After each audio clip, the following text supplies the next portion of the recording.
और अब देखिए योग पर हमारा खास कार्यक्रम कोरोना से जंग स्वामी रामदेव के संग।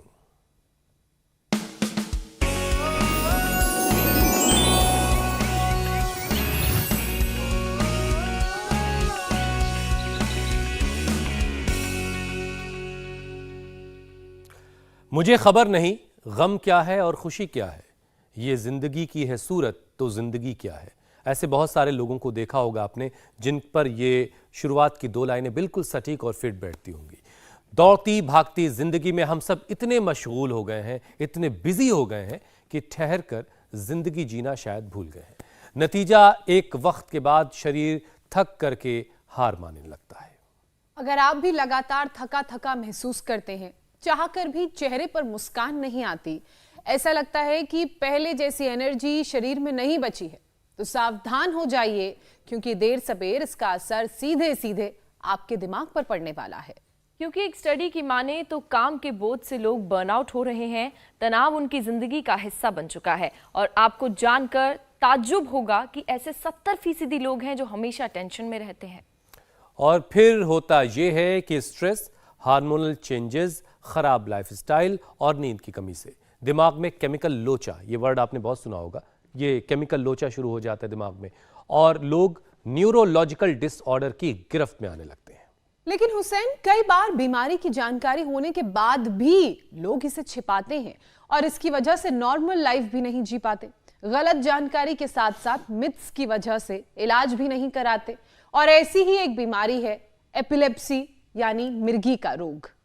हाल ये है कि भारत में तकरीबन 1 करोड़ लोगों को मिर्गी के दौरे पड़ते हैं। WHO के मुताबिक पूरी दुनिया में 5 करोड़ लोग एपिलेप्सी के शिकार हैं। दरअसल एपिलेप्सी एक न्यूरोलॉजिकल डिसऑर्डर भी है।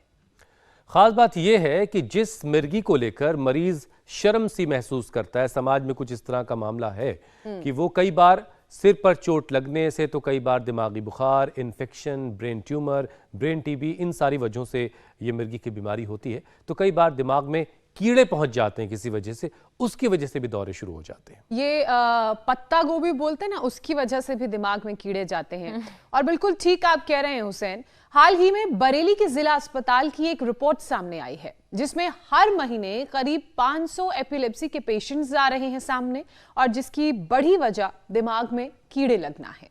तो चलिए इस ब्रेन के केमिकल लोचे से कैसे निपटना है, दिमाग को हर सिचुएशन के लिए कैसे स्टेबल, कैसे तंदुरुस्त बनाना है, कैसे हमेशा जहन को शांत रखना है, ये सारी बातें आज हम सीखेंगे स्वामी रामदेव से। स्वामी जी हमारे साथ जुड़ भी चुके हैं। स्वामी जी प्रणाम, बहुत बहुत स्वागत है आपका। प्रणाम स्वामी जी। प्रणाम स्वामी जी। बहुत बहुत प्रणाम हुसैन भाई आपको भी, और आज हम महर्षि दयानंद को भी प्रणाम कर रहे हैं। उनका 2शताब्दी जयंती महोत्सव है, जिस महर्षि दयानंद ने तर्क तथ्य युक्ति प्रमाण के साथ हमें प्रामाणिक जीवन जीने का, वैज्ञानिक दृष्टिकोण के साथ जीवन जीने का हमें संदेश दिया, उपदेश दिया। देश की स्वाधीनता से लेकर के देश की एकता, अखंडता और संप्रभुता का मार्ग प्रशस्त किया। छुआछूत, ऊंच नीच, भेदभाव, जाति पाति, तमाम तरह की कुप्रथाओं से मैं मुक्ति दिलाई। हम रोग मुक्ति के साथ साथ तमाम ढोंग पाखंड अंधविश्वासों से मुक्ति दिलाने उस महापुरुष को भी प्रणाम करते हुए आज उनकी जयंती पर, और हम उन ऋषियों के पथ पर, वेद पथ पर, सनातन पथ पर चलने के लिए प्रतिबद्ध हो रहे हैं। और ये सब बेटियां देखो हमारी छोटी छोटी उम्र में ही ये शीर्षासन कर रही हैं बेटियां, और शीर्षासन के बाद अब कठिन कठिन आसनों का भी दौर चलेगा। और इधर हमारी BNYS की बेटियों को पढ़ाने का अधिकार भी इस वर्तमान युग में महर्षि दयानंद ने ही दिलवाया, नहीं तो बेटियों के साथ बड़ा पक्षपात हुआ करता था। और उस महापुरुष को स्मरण करते हुए, और आज इस एपिलेप्सी के लिए एक तो शीर्षासन और ये दूसरा अनुलोम विलोम जो इधर बेटियां कर रही हैं। अब सर्वांगासन करो बच्चों, ये शीर्षासन, ये सर्वांगासन, सुबह उठ करके शंख बजाना, जैसे ये बेटियां वो कर रही हैं अनुलोम विलोम। इसके बाद भ्रामरी उद्गीत और त्राटक भी करो बेटा, त्राटक भी बड़ा अच्छा होता है, सूर्य का त्राटक, चंद्रमा का त्राटक। सर्वांगासन, शीर्षासन, अनुलोम विलोम, भ्रामरी उद्गीत, फिर ये शंख बजाना।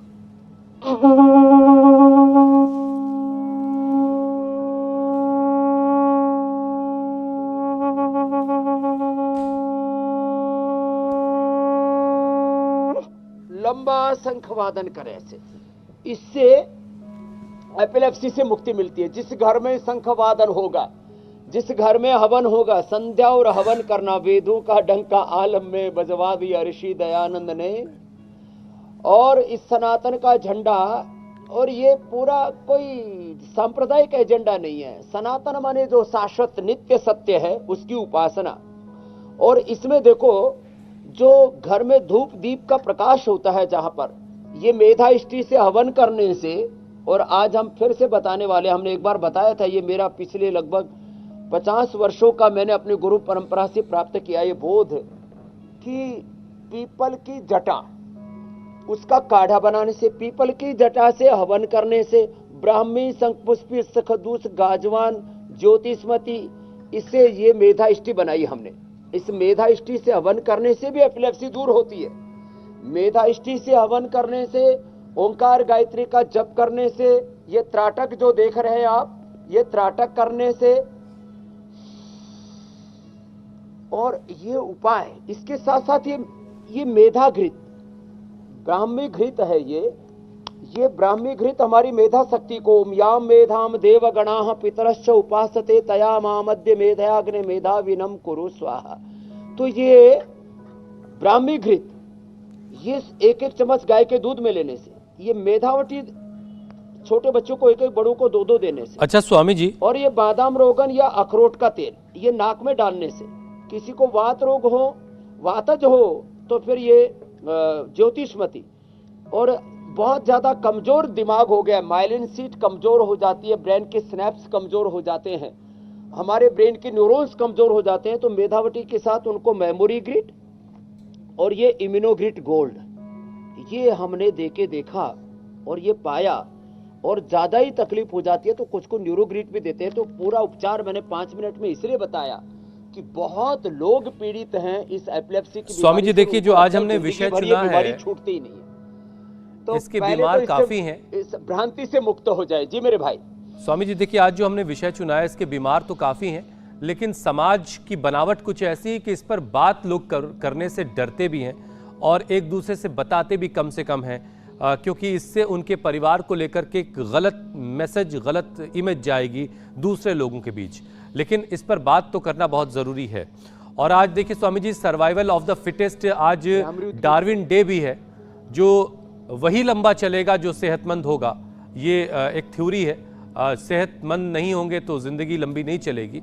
तो ये जो मिर्गी वाली बीमारी है, ये क्या जेनेटिकली ही ट्रांसफ़र होके आती है, या एक सेहतमंद आदमी में जिसके हिस्ट्री में कोई मिर्गी की बीमारी कहीं ना रही हो, क्या ऐसे किसी को भी हो सकती है? तो इसकी वजह क्या है और कैसे योगाभ्यास के जरिए इस बीमारी से बचा जा सकता है? हुसैन भाई हो सकती है, लेकिन जो अनुलोम विलोम और जो भ्रामरी उद्गीत कर रहे हैं यहाँ पर BNYS, ये बैचलर ऑफ योग एंड नेचुरोपैथी साइंसेस के अंदर ये डॉक्टरेट कर रहे बच्चे, इन सबको हमने अब, और ये जो छोटे छोटे बच्चे पतंजलि गुरुकुलम के क्या कठिन कठिन आसन कर रहे हैं, इनका भी कमाल है, अभिनंदन है इन बच्चों का। तो देखो, जो बच्चे ऐसे योग करेंगे जैसे पतंजलि गुरुकुलम के बच्चे योग कर रहे हैं,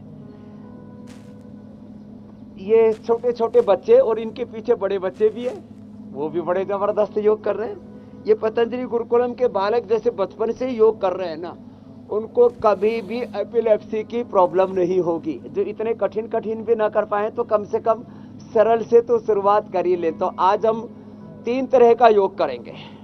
एक तो प्राणायाम लगातार करें, एक आसन करें, सरल आसन, सहज आसन, एक कठिन आसन जो इधर बेटियां कर रही हैं, और इसमें भी बेटियां ज्यादा है, बेटे भी हैं 2-4।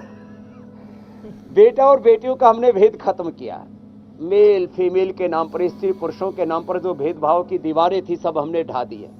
इधर सब ये सब बच्चे भी योग कर रहे हैं। सूर्य नमस्कार करो चलो बच्चों, अब हाँ चलो सूर्य नमस्कार करो BNYS वाले बच्चों। सूर्य नमस्कार बच्चों को बचपन से ही करना चाहिए। जो कठिन आसन कर सके उनको ऐसे करना चाहिए। तो जो बचपन से ही सूर्य नमस्कार करेंगे, सरल सरल आसन करेंगे, और बच्चों की तरह कठिन कठिन आसन करेंगे। कठिन आसन तो पतंजलि गुरुकुलम के बच्चे कर रहे हैं। सहज आसन मेरे साथ ये BNYS पतंजलि विश्वविद्यालय के नेचुरोपैथी के डॉक्टर्स कर रहे हैं। ये नयनतारा भी इधर बैठी बैठी अनुलोम विलोम कर रही है। इसके पीछे सिरोधारा चल रही है भाई की। ये सिरोधारा भी बड़ी जबरदस्त होती है एपिलेप्सी के लिए। नयनतारा का 8 हो गया था क्रेटिनिन, 8 और 8 से अब 1 आ गया है। रोग कितना ही बड़ा हो, मैं कहता हूं रोग बड़ा नहीं, योग बड़ा है। इस नयनतारा ने क्रेटिनिन, इसको जब ये पासपोर्ट बनाने गई तो इसकी MRI CT स्कैन होनी थी और रोक दी डॉक्टरों ने। कह रहे बोले तुम्हारा तो क्रेटिनिन 8 है। तो इसने फिर रिनोग्रिट गोखरू प्राणायाम का प्रयोग किया रोज। कैसे शुरू किया था नयनतारा जी आपने? इंडिया टीवी देख के? कब से देख रही हो? 3 साल से लगातार देख रही हूँ मैं।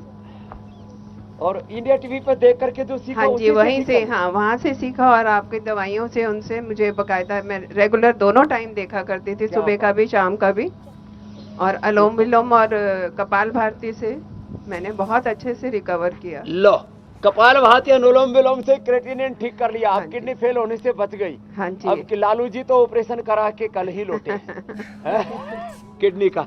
नयनतारा को कराना नहीं पड़ा। हाँ जी। उधर सिरोधारा चल रही है, जल नेति, सूत्र नेति, तो ये बचपन से ही करते रहते हैं। उनको कभी एपिलेप्सी की प्रॉब्लम होती ही नहीं है। एपिलेप्सी की प्रॉब्लम को ही गांव में लोग भूत प्रेत मान लेते हैं और झाड़ फूक करते हैं। महर्षि दयानंद का झाड़ फूक मत करो, हवन करो। ये हवन कर रहे हैं। हवन करने से फिर ये इस तरह की समस्याएं होती ही नहीं। खैर, अच्छा स्वामी जी, देखिए अक्सर जो है एपिलेप्सी के जो मरीज हैं वो काफ़ी जो है जो बच्चे वृक्षासन करो, अपनी इस बीमारी को लेकर, एपिलेप्सी के जो मरीज हैं वो शर्म महसूस करते हैं, परिवार के लोग भी इसको छिपाते हैं। तो हम चाहेंगे स्वामी जी कि सबसे पहले आप ज़रा यही समझाइए कि इस बीमारी को यानी एपिलेप्सी को छिपाने से कैसे प्रॉब्लम बढ़ जाएगी, बढ़ सकती है। और दूसरी बात तो ये कि क्या योग और आयुर्वेद से एपिलेप्सी जो है वो पूरी तरह से ठीक हो सकती है? बहुत सारी भ्रांतियां हैं इसको लेकर के।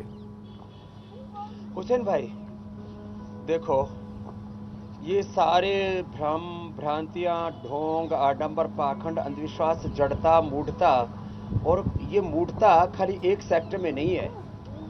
ये तो मेडिकल साइंस में भी बहुत प्रकार की जड़ताएं आ गई, मूढ़ताएं आ गई है, जिसके बारे में हम रोज बोलते हैं। जो लोग कहते हैं कि ये ठीक नहीं होती ये बीमारी, वो तो हर बीमारी के बारे में ऐसे बोलते हैं। डायबिटीज के पेशेंट नॉन डायबिटिक ठीक नहीं हो सकते, बीपी भी ठीक नहीं हो सकता, शुगर ठीक नहीं हो सकता, अर्थराइटिस अस्थमा भी ठीक नहीं हो सकता, हेपेटाइटिस भी ठीक नहीं हो सकता, अर्थराइटिस भी ठीक नहीं हो सकता, एंक्लोजिंग तो हो ही नहीं सकता ठीक, हार्ट के ब्लॉकेज रिवर्स नहीं हो सकते, लीवर किडनी फेलियर हो जाए ये ठीक नहीं हो सकते, रिवर्स नहीं होते, आंखों की रोशनी एक बार चली जाए वापस नहीं लौटती। सारी भ्रांतियां जैसे भ्रांतियां हैं, ऐसे ये भी एक भ्रांति है कि एपिलेप्सी एक बार हो गई तो ठीक नहीं होती।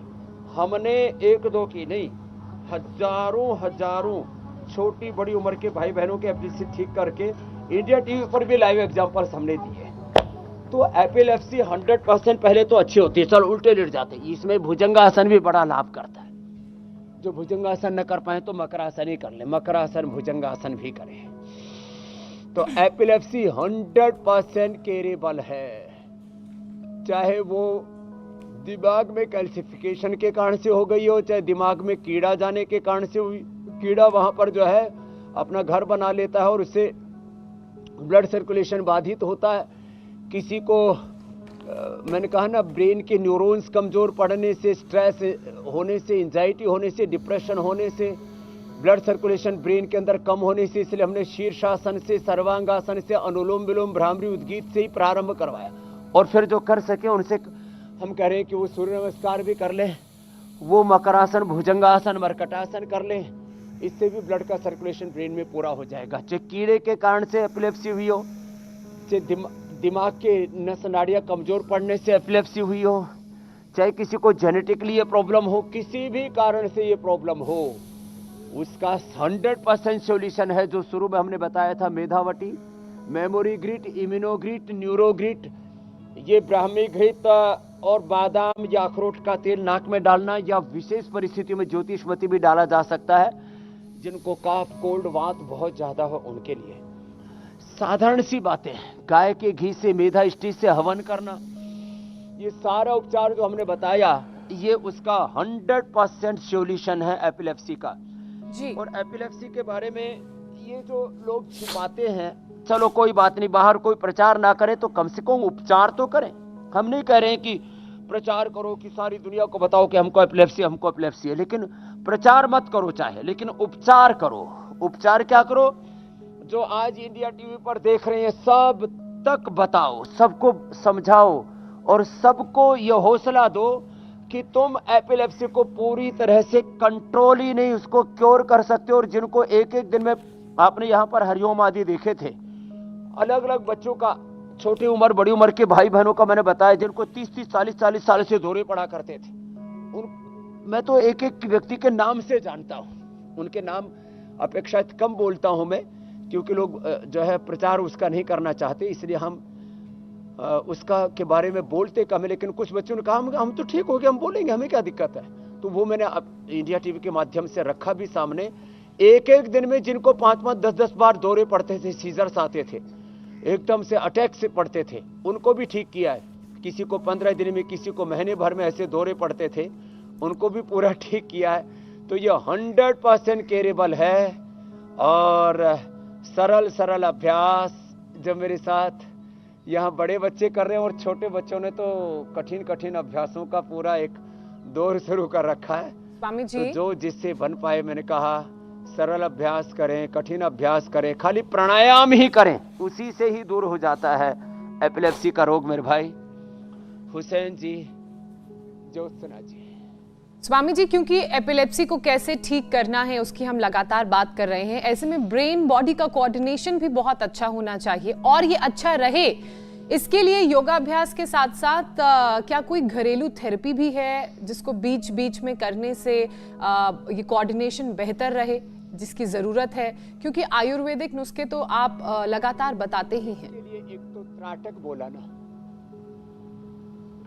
त्राटक बहुत जबरदस्त है इसके लिए। और त्राटक के साथ साथ जो शीर्षासन, सर्वांगासन नहीं कर सकते, इसमें भी बहुत जबरदस्त कोऑर्डिनेशन होता है। उनके लिए गरुड़ासन, वृक्षासन भी मैंने बताया। जो इतना भी नहीं कर पाते तो कम से कम ये भुजंगासन करें। ये स्ट्रक्चरल इम्बैलेंस के कारण से भी एपिलेप्सी का रोग होता है। स्ट्रक्चरल इम्बैलेंस के कारण से ब्रेन का भी इम्बैलेंस हो जाता है, और ब्रेन के इम्बैलेंस होने से स्ट्रक्चरल इम्बैलेंस भी होता है। तो रिदम के साथ ये भुजंगासन, शलभासन और मरकटासन, ये इतने आसन तो जरूर करना। और जो कठिन कर सके तो कठिन आसनों का दौर आज पतंजलि गुरुकुलम के बच्चों का चल रहा है, उनसे सीख लेना। अच्छा स्वामी जी, देखिए चूंकि आज बात एपिलेप्सी की हो रही है और ये दिमाग में जो केमिकल लोचा होता है, ये किसी को ना हो उसी को लेकर के आप योगाभ्यास भी करवा रहे हैं। तो एक और परेशानी है मेंटल हेल्थ से जुड़ी हुई, उसका भी जिक्र कर लेते हैं। और स्वामी जी, सीजोफ्रेनिया, हालांकि ये नाम भी मैंने पहली बार सुना, दिमाग की एक तरह की परेशानी है सीजोफ्रेनिया। क्या ये क्यूरेबल है? क्या इसको पूरी तरह से ठीक किया जा सकता है? क्योंकि जब महीने महीने पर ये ट्रिगर कभी होती है तो नौबत अस्पताल ले जाने तक आ जाती है। जो ये नेगेटिविटी रहती है ना, वही जब ज्यादा बढ़ जाती है। देखो, मैंने कई बार कहा, एक कण भी गलत आहार का शरीर में नहीं जाना चाहिए। एक क्षण भी गलत विचार मन में नहीं आना चाहिए। तन में गलत आहार और मन में गलत विचार ये विकार पैदा कर देता है, ये डिस्ट्रैक्शन की ओर हमको लेकर के जाता है। एक बार हम नकारात्मक सोचते हैं तो फिर उसका एक क्रम, एक प्रवाह, एक चक्र बन जाता है। उस चक्र भी उसे आदमी बाहर नहीं निकल पाता है। इसलिए मैं कहता हूं, ये जो नेगेटिविटी है, नेगेटिव थॉट्स हैं, डिस्ट्रक्टिव थॉट है, ये इससे डिस्ट्रैक्शन की ओर हम जाते हैं। हमें इनएक्शन से, रॉन्ग एक्शन से, रिएक्शन से, डिस्ट्रैक्शन से सब प्रकार की नेगेटिविटी से, नैराश्य से, कुंठाओं से अपने आप को उभारना है। तो ये अभ्यास तो हम सरल तो रोज बताते हैं। ये बड़ा नया सा नाम स्वामी जी आज मैंने देखा, जो सीजोफ्रेनिया। बच्चे कर सके वो कठिन कठिन भी कर लें। क्या इसके लक्षण होते हैं शुरुआती, इसको कैसे रोका जा सकता है? तो सीजोफ्रेनिया जिनको है वो मंडूकासन, पवन मुक्तासन जो अभी हम कर रहे थे, और इसके बाद अभी शशकासन करेंगे, जरूर करें। और फिर गोमुखासन तक की यात्रा है हमारी योग की, ये तो चलेगी। सीजोफ्रेनिया जिनको है, ये नेगेटिविटी से शुरू होता है, नैराश्य से शुरू होता है, नकारात्मकता से शुरू होता है, फिर धीरे धीरे इसमें भी हमारे स्ट्रेस हार्मोन्स बढ़ते चले जाते हैं, प्रोलैक्टिन, कार्टिसोल, एसीटीएच आदि, इंडोर्फिन, इनकैफेलिन, सेरोटोनिन, डोपामिन, मेलाटोनिन, अच्छे हार्मोन्स कम होते चले जाते हैं, नींद कम होती चली जाती है, और ब्रेन के हार्मोनल इम्बैलेंस के साथ साथ में फिर पूरी बॉडी का मेटाबॉलिज्म भी इसमें गड़बड़ होने लगता है, उनका लेप्टिन लेवल आदि भी गड़बड़ होने लगता है, भूख बहुत ज़्यादा लगने लगती है, फिर उनको गुस्सा बहुत ज़्यादा आने लगता है, सुसाइडल अटेम्प्ट जैसे वो करने के बारे में सोचते हैं। तो उसके लिए भी जरूरी है ये मंडूकासन और ये शशकासन जैसे उपाय। उसके लिए जरूरी है अश्वगंधारिष्ट, सारस्वतारिष्ट। उसके लिए जरूरी है अश्वगंधारिष्ट, सारस्वतारिष्ट या द्राक्षासव, मेधा क्वाथ भी है। और ये मेधावटी तो मैंने देखा, मेधावटी सुबह दोपहर शाम 3 बार जिनको दे दी गई, फिर उनके भीतर की नेगेटिविटी पूरी खत्म हो गई। Over thinking, negative thinking, OCD, ये तमाम तरह की जो प्रॉब्लम्स है ना, इसमें अप्रतिम लाभ होता है, अप्रतिम। और मैंने जिनको ये समस्याएं थी ओसीडी आदि की, उनको बचाया है। यहां तक कि जो 1-2 बार या अधिक बार आत्महत्या करने के बारे में भी सोच चुके थे और कुछ तो उसके लिए प्रयास भी कर चुके थे, अब उनकी जिंदगी बहुत अच्छी है, बड़े बड़े उत्तरदायित्वों का वो निर्वहन कर रहे हैं। कितने बच्चे उसमें डॉक्टर बन गए, कितने इंजीनियर बन गए, कितने आईएएस आईपीएस बन गए, कितने उसमें से एमएलए एमपी तक बन गए। क्योंकि मैं पिछले 30-35 वर्षों का अनुभव आपसे साझा कर रहा हूं, तो ये बहुत बड़ी बात है। आदमी पूरी तरह से इन कुंठाओं से बाहर निकल जाता है। और ये जो एलोपैथी में सिजोफ्रेनिया के लिए, स्ट्रेस, एंजाइटी, डिप्रेशन के लिए, over thinking, negative thinking, OCD के लिए जो दवाइयां देते हैं ना, ये तो बहुत ही खतरनाक है। तो इसके लिए मैं सबसे कहूंगा, रोज मेधावटी ले, मेधा क्वाथ पी सकते, मेधाष्टि से हवन कर सकते हैं, और सरल आसन, मंडूकासन, शशकासन जो अभी हम बता रहे थे, इतना तो जरूर कर लें। और नहीं तो खाली प्राणायाम ही कर लें, सुबह उठ करके दौड़ लगा लें। दौड़ लगाने से ही जीवन में नैराश्य, कुंठा रहती ही नहीं है, उत्साह जागता है। इसलिए मैं सुबह उठ करके कम से कम एक बार योगिक जॉगिंग, सूर्य नमस्कार, थोड़ा दंड बैठक लगाने के लिए जरूर कहता हूं, और सबको बताता हूं, उत्तिष्ठत जागृत यो जागरतम ऋचः कामन्ति। यही काम महर्षि दयानंद ने किया, सोए वे समाज को जगा दिया। तो हमें फिर से जागरूक होने की जरूरत है। हर एक मानव के पिंड में सारा ब्रह्मांड और ब्रह्मांड की सारी शक्तियां सन्निहित है, और रोजाना अपार शक्तियों के स्वामी होकर के हम निराशा कुंठा में जीते रहे, यह हमें शोभा नहीं देता। और रोजाना स्वामी जी आप देश और दुनिया को जागरूक कर रहे हैं बीमारियों को लेकर के, अवेयरनेस बहुत सारी आप फैला रहे हैं, और कैसे प्राकृतिक तरीकों से खुद को ठीक किया जा सकता है, ये भी आप बता ही रहे। अच्छा स्वामी जी देखिए, अच्छी नींद जो है वो बहुत सारी प्रॉब्लम से बचाती है, और अच्छी नींद अगर नहीं है तो उसकी वजह से ब्रेन डिसऑर्डर होने लगते हैं। कुछ लोगों को तो इंसोम्निया की प्रॉब्लम होती है, तो कई लोग जहां भी बैठ जाते हैं वहीं सो लेते हैं, बैठे बैठे सो लेते हैं। जो अच्छी नींद आए इसके लिए क्या किया जाए,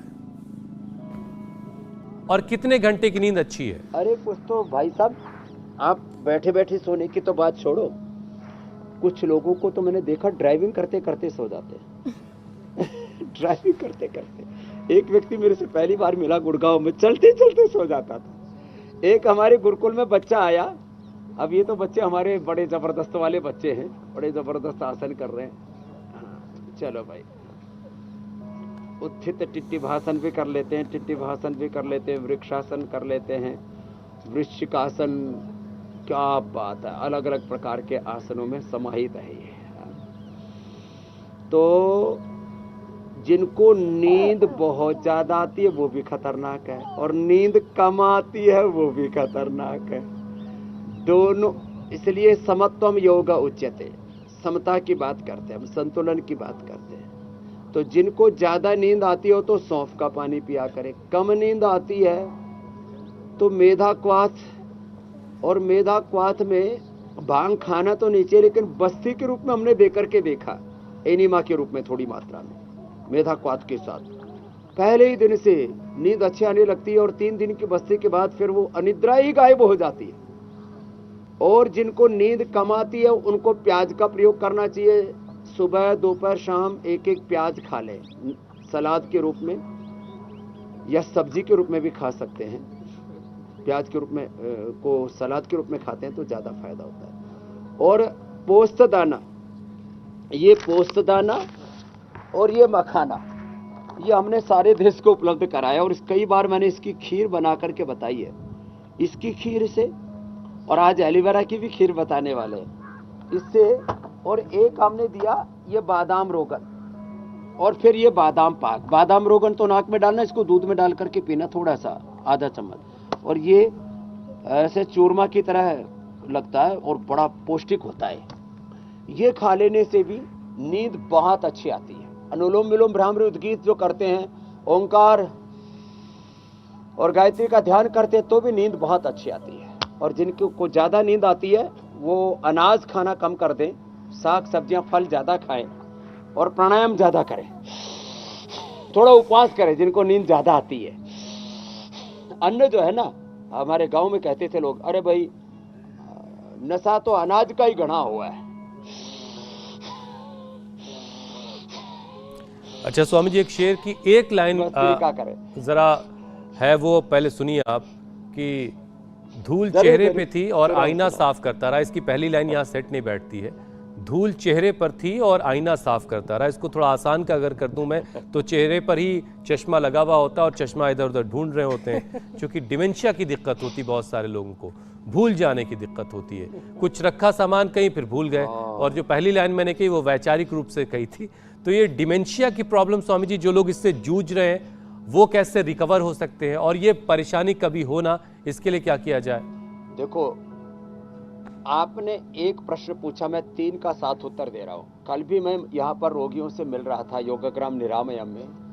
करीब 1200 लोग यहाँ भर्ती रहते हैं, और पतंजलि वेलनेस में, पतंजलि योगपीठ में करीब 2000 लोग भर्ती रहते हैं। तो हर दिन मैं 10-20 लोगों से मिलता हूँ जिनको पार्किंसन, अल्जाइमर और डिमेंशिया हो गया।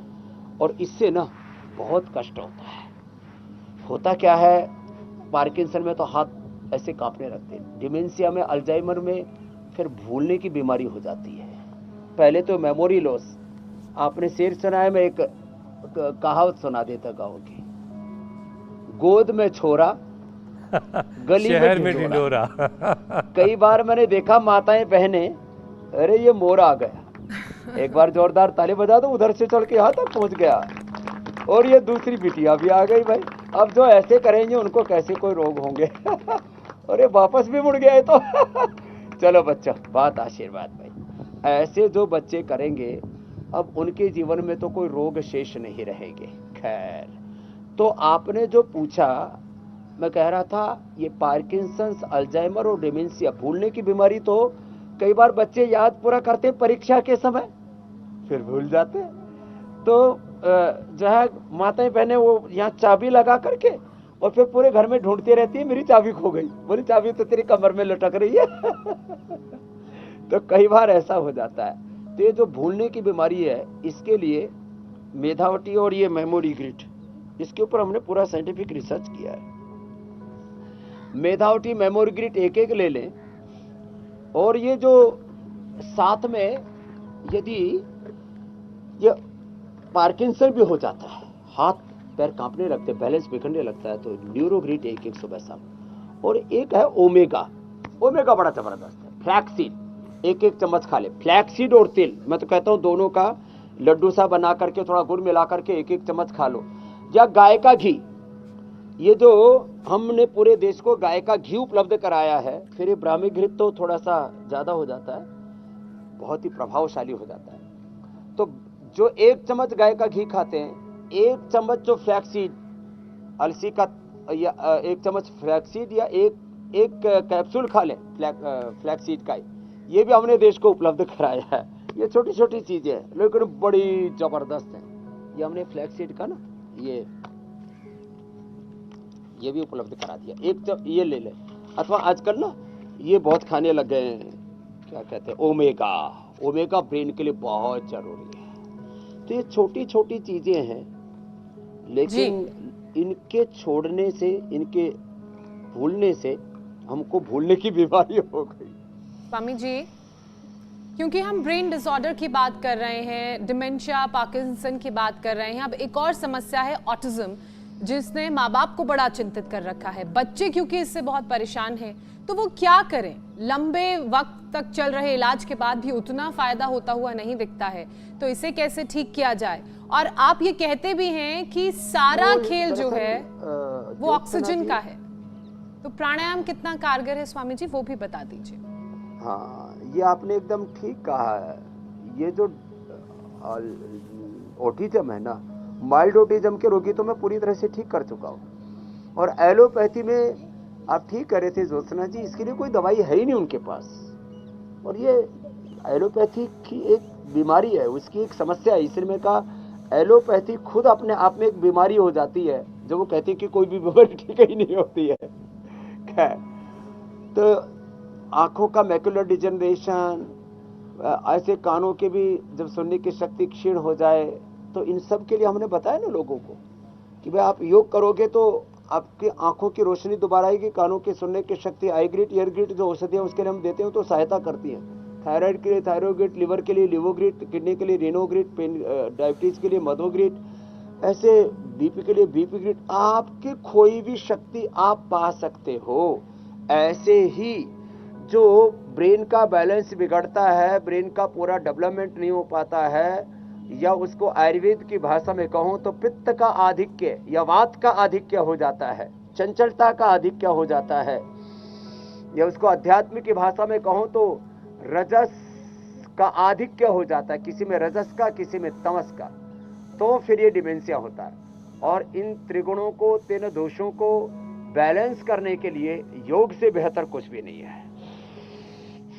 इसलिए जो बार बार हम बोलते रहते हैं, less oxygen supply is the main cause of all disease. और स्वामी जी अब समय ये कह रहा है कि सवालों को शामिल कर लिया जाए। भस्त्रिका करो सब, और हाँ सम्मिलित भी करो सवालों को। भस्त्रिका, कपालभाति, लो सवाल लो। स्वामी जी पहला सवाल दीपक का है। पिछले साल कोविड होने के बाद से उनका डाइजेस्टिव सिस्टम जो है वो गड़बड़ हो गया। अब ये ठीक करना चाहते हैं, ठीक नहीं कर पा रहे हैं, आप कोई उपाय बता दें।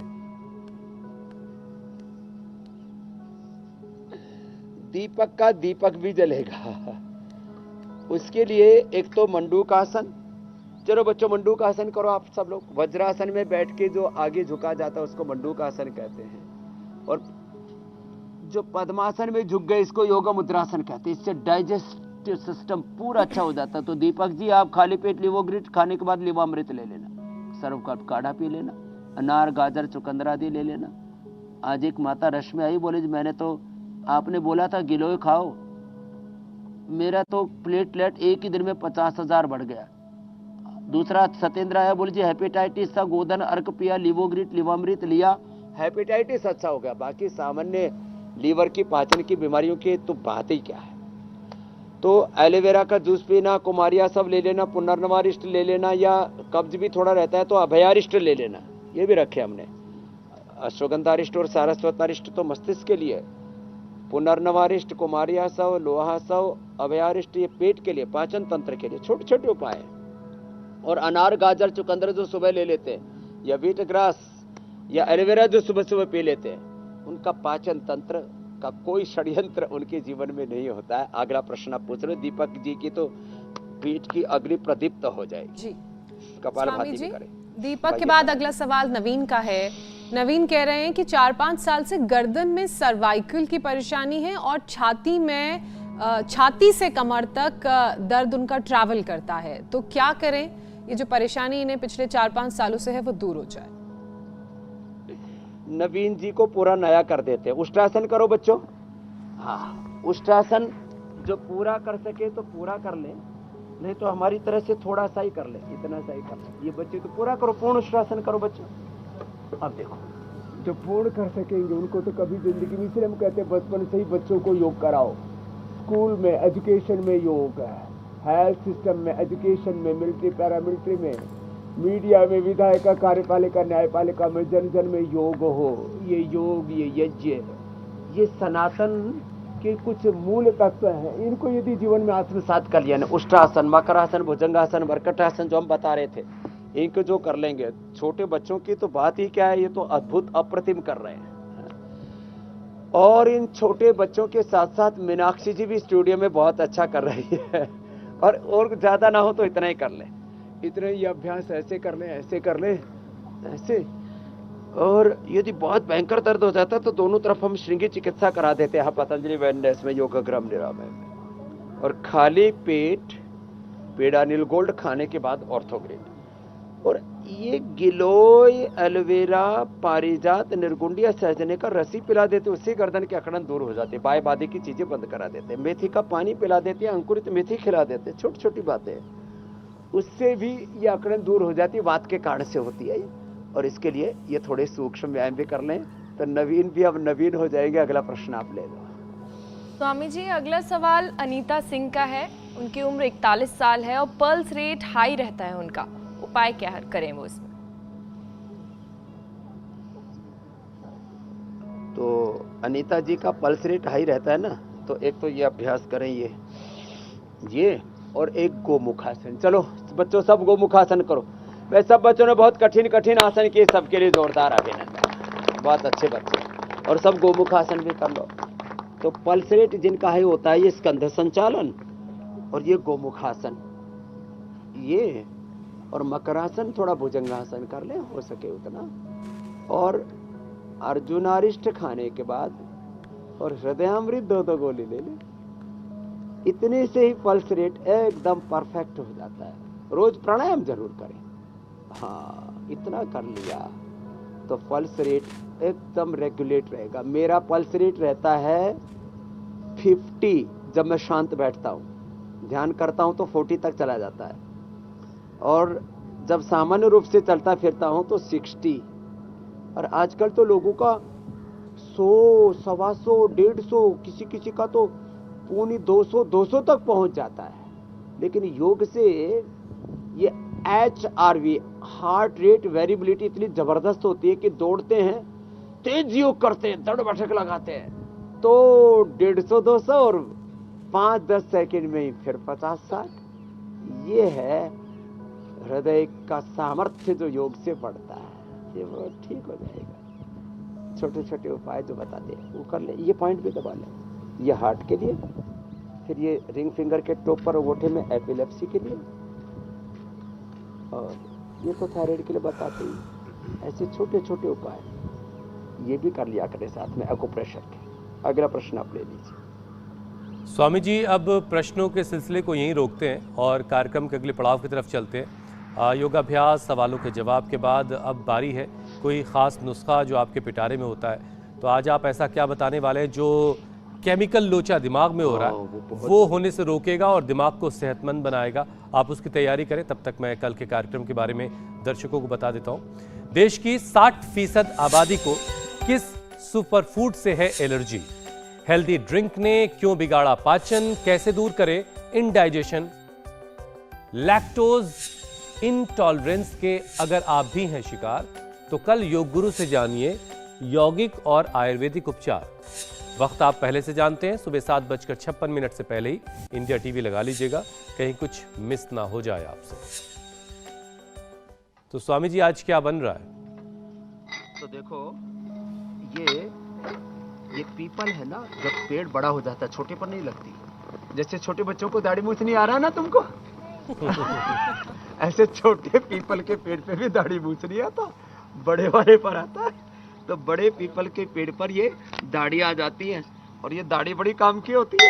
हाँ, इसको उबाल करके पिलाया मेधावटी खिलाई साथ में। ये तो पीपल की दाढ़ी, बड़की दाढ़ी के भी फायदे होते हैं, वो अलग फायदे हैं। इसको पीने से मेधावटी के साथ और हम दाढ़ी देख ही नहीं पाए स्वामी जी। एपिलेप्सी दूर हो जाती है। दूसरा ब्रेन और आपकी दिख रही फिर बस। ये देखो, ये एलोवेरा ना, ये एलोवेरा का छोटा छोटा ऐसा ये पल्प काट लिया और उसको दूध में पका लेते हैं। एलोवेरा की खीर, और ये सब बहुत जबरदस्त होती है। ये ऐसे ही ऐसे काट करके ना, इसको ऐसे ऐसे इस तरह से पूरा का पूरा ऐसे ऐसे पूरा का पूरा काट लिया, और काट करके फिर इसका ऐसे देखो, ये ऐसे ये पल्प ना छोटा छोटा ऐसे, और ये खीर बना लो इसको पका लिया।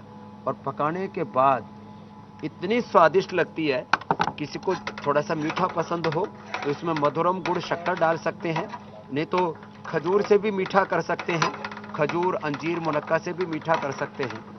और फिर थोड़ा सा गाय का घी और डाल लिया, अरे साहब फिर तो कमाल हो जाएगा। अब आज के बाद किसी को मिर्गी का दौरा नहीं पड़ेगा। सबका शरीर तो मजबूत बनेगा ही, दिल के साथ साथ दिमाग भी इतना मजबूत बनेगा, और मेमोरी भी बहुत अच्छी होगी। और ये एलोवेरा का तो नाम ही घृत कुमारी है, कुमार्य रहता है। कभी और कोई बोले भूखा तो ही नहीं केमिकल होगा। लोचा नहीं होगा स्वामी जी। हमने चलिए अब आपसे अनुमति लेने का बादाम वक्त है। अखरोट भी और डाल दो तो और ज्यादा ताकत आ जाएगी। बहुत बहुत प्रणाम। बहुत बहुत प्रणाम, बहुत बहुत शुक्रिया स्वामी जी।